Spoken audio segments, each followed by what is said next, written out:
Manchester United membutuhkan kemenangan untuk lolos dari fase grup A Liga Champions. Tapi di laga terakhirnya, The Red Devils terpaksa harus tersingkir dari kompetisi ini setelah kalah 0-1 dari Bayern Munchen. Gol satu-satunya Munchen dicetak oleh Kingsley Coman di menit ke-69. Langsung saja kita simak analisa taktiknya.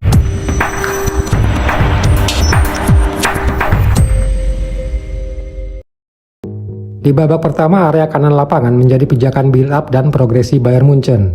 Pasalnya Upamecano punya kemampuan distribusi bola yang lebih baik dibandingkan Kim Min-jae. Selain itu, saat Munchen melakukan build-up, Manchester United melakukan high pressing dan mengurung dua pivot Munchen, Kimmich dan Goretzka. Tapi meskipun Kimmich dan Goretzka terbatas mobilitasnya, di laga ini Harry Kane sering kali dropping back untuk melakukan link up. Kane juga sering kali turun untuk memperlancar progresi. Turunnya Harry Kane memancing Varane untuk naik. Selain itu, turunnya Kane juga membuat Garnacho beberapa kali drifting ke kanan untuk melakukan marking. Situasi ini menciptakan banyak ruang kosong di backline United, sehingga menciptakan dilema bagi Luke Shaw.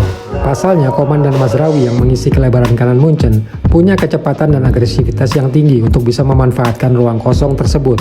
Di sini Harry Kane dropping back dan memancing Varane untuk naik. Naiknya Varane dan driftingnya Garnacho membuka ruang di backline dan kelebaran United. Di saat yang sama, Coman yang invert mengunci Luke Shaw di posisinya. Strategi Munchen untuk mengoptimalkan area kanan dan kelebaran kanannya juga dilakukan dengan cara membangun pressing trap. Di sini Harry Kane dan Coman yang ada di kelebaran kanan Munchen menjaga jarak dari Varane saat United melakukan build up, sehingga Varane punya ruang untuk menerima dan menggerakkan bola. Tapi jika Onana atau Maguire menggerakkan bola ke arah Varane, maka Harry Kane dan semua pemain Munchen yang ada di area kanan akan langsung melakukan pressing, baik pada Varane, Luke Shaw yang overlap, dan juga pada Garnacho. Munchen beberapa kali membangun pressing trap seperti ini, dan hasilnya cukup efektif untuk menciptakan transisi, sekaligus menghentikan progresi United di area kirinya. Sedangkan di area kiri, Munchen sering bergantung pada Musiala untuk melakukan progresi. Meskipun di area ini, blok press Manchester United cukup solid untuk bisa ditembus. Manchester United sendiri bergantung pada Maguire dalam menginisiasi build up. Pasalnya, Amrabat yang menjadi pivot di laga ini sering kali mendapat kawalan ketat dari pemain Munchen, baik Sané, Musiala, atau Goretzka. Bruno Fernandes yang beberapa kali dropping back juga tidak banyak menyentuh bola karena Kimmich selalu berada di dekatnya. Sedangkan Varane, center back asal Prancis tersebut sengaja diberikan ruang oleh pemain Munchen agar Bayern Munchen bisa membangun pressing trap-nya. Namun jika United berhasil melakukan build up, Amrabat sering kali turun untuk melapis backline. Meskipun itu berarti United kehilangan seorang pemain di tengah. Sedangkan Garnacho beberapa kali melakukan invert untuk memancing perhatian Coman dan Mazraoui. Dengan begini, Luke Shaw diharapkan bisa memanfaatkan ruang kosong di kelebaran kiri. Di laga ini United cukup kesulitan membangun progresi di tengah. Pasalnya karena selain kehilangan Amrabat yang harus turun, Bruno Fernandes dan McTominay juga terkurung oleh zona overload Munchen yang begitu cair pergerakannya. Di sini McTominay berusaha mengurangi beban overload dengan cara naik mendekati backline Munchen. Dengan begini ada cukup ruang kosong bagi Fernandes untuk melakukan wall passing. Di beberapa momen Amrabat punya kesempatan untuk naik ke tengah, dan kalau Amrabat melakukannya, salah satu atau kedua fullback United akan turun, sedangkan McTominay atau Varane menjaga kedalaman. Naiknya Amrabat ke tengah membebaskan Bruno Fernandes sehingga Bruno bisa menopang Anthony di kelebaran, yang harus kehilangan dukungan dari Dalot karena Dalot harus turun. Saat off possession, tiga pemain tengah United memarking ketat Kimmich dan Goretzka. Karenanya di babak pertama, mobilitas kedua pemain tersebut hampir tidak pernah terlihat. Sedangkan di kelebaran kiri, pemain United cukup solid membangun zona overload. Di sini Alphonso Davies melakukan overlap dan Sané invert ke tengah sambil berupaya membebaskan Kimmich atau Harry Kane. Sané juga bisa menyerang backline dengan melakukan running behind kalau ada kesempatan. Meski demikian, pergerakan bola ke salah satu pemain akan memicu blok press United untuk melakukan pressing. Dalam hal ini, Amrabat punya peran penting dalam membangun zona overload dan blok press United. Di akhir babak pertama, Maguire yang cedera terpaksa harus ditarik keluar. Erik ten Hag memasukkan Jonny Evans untuk mengisi posisi Maguire.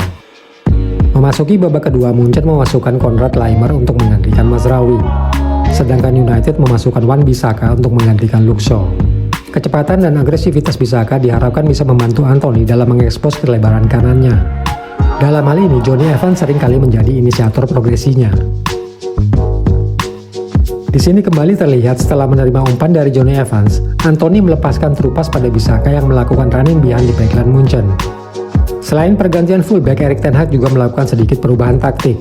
Di babak kedua, Diogo Dalot seringkali melakukan overlap dan invert. Harapannya Dalot bisa mengunci Goretzka atau Kimmich di area kanan pertahanannya. Dalot juga diharapkan bisa mengunci salah satu pemain yang mengisi backline Munchen. Dan jika ada kesempatan, Dalot bisa melakukan run in behind di backline Munchen. Di sini terlihat Coman dropping back untuk ikut memperkuat backline Munchen. Dan Dalot menjadi salah satu dari 5 pemain United yang mencoba menyerang backline Munchen. Setelah Onana melepaskan long ball-nya, Dalot melakukan running behind di backline lawannya. Selain invert dan overlapnya Dalot, Amrabat dan Bruno Fernandes juga lebih sering memposisikan diri di area kiri lapangan.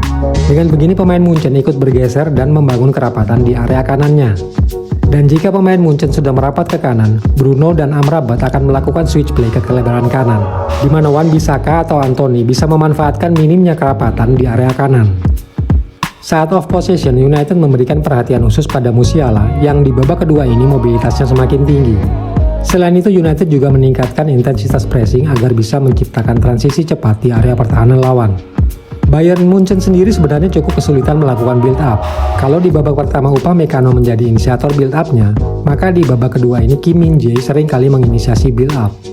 Hanya saja karena Kimmich dan Goretzka dimarking ketat oleh 2 orang pemain nomor 8 dari United, maka dalam melakukan build up-nya, Bayern bergantung pada Musiala untuk menggerakkan bola ke depan. Tapi upaya ini juga seringkali tidak berhasil, karena Amrabat atau Johnny Evans seringkali memarking ketat Musiala. Meski demikian, jika Munchen berhasil menggerakkan bola ke tengah, peran Musiala, Kimmich, dan Goretzka menjadi penting dalam melakukan progresi. Ketiganya melakukan rotasi dan positioning untuk secara bergantian membangun progresi. Situasi seperti ini hampir tidak pernah terjadi di babak pertama. Di sini Musiala turun untuk membangun progresi. Turunnya Musiala memancing Amrabat untuk naik, sehingga ada ruang di tengah bagi Kimmich atau Goretzka untuk melakukan pergerakan. Di sini saat Kimmich turun untuk menerima bola, Goretzka dan Musiala naik untuk membebaskan Kimmich dari blok press United, sekaligus memberikan ruang bagi Kimmich untuk melakukan progressive carry. Di menit ke-66, Thomas Tuchel menarik keluar Musiala dan menggantinya dengan Müller. Pergantian ini terasa dampaknya karena kehadiran Müller cukup mengganggu fokus dan orientasi pemain United. Berbeda dengan Musiala yang positioningnya sering kali jauh dari backline United, Müller beberapa kali memposisikan dirinya merapat ke backline United. Di sini Kimmich melakukan progressive carry untuk keluar dari blok press United, yang di babak kedua ini cenderung menurun agresivitasnya dalam melakukan pressing. Pergerakan Kimmich memancing Amrabat dan Bruno Fernandes untuk melakukan tracking, sehingga menciptakan ruang kosong di depan kotak penalti.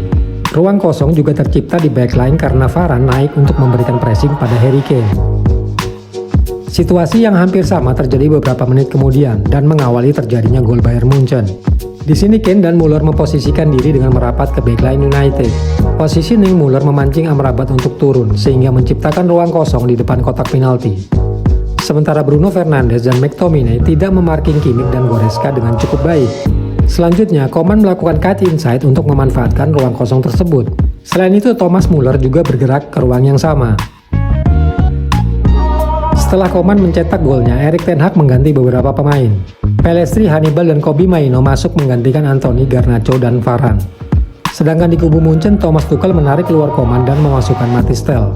Meski demikian, dari aspek strategi dan skema bermain, tidak banyak perubahan berarti yang dilakukan oleh kedua pelatih hingga laga berakhir. Bagi Manchester United, hasil ini membuktikan bahwa The Red Devils belum punya kualitas yang memadai untuk bersaing di Eropa.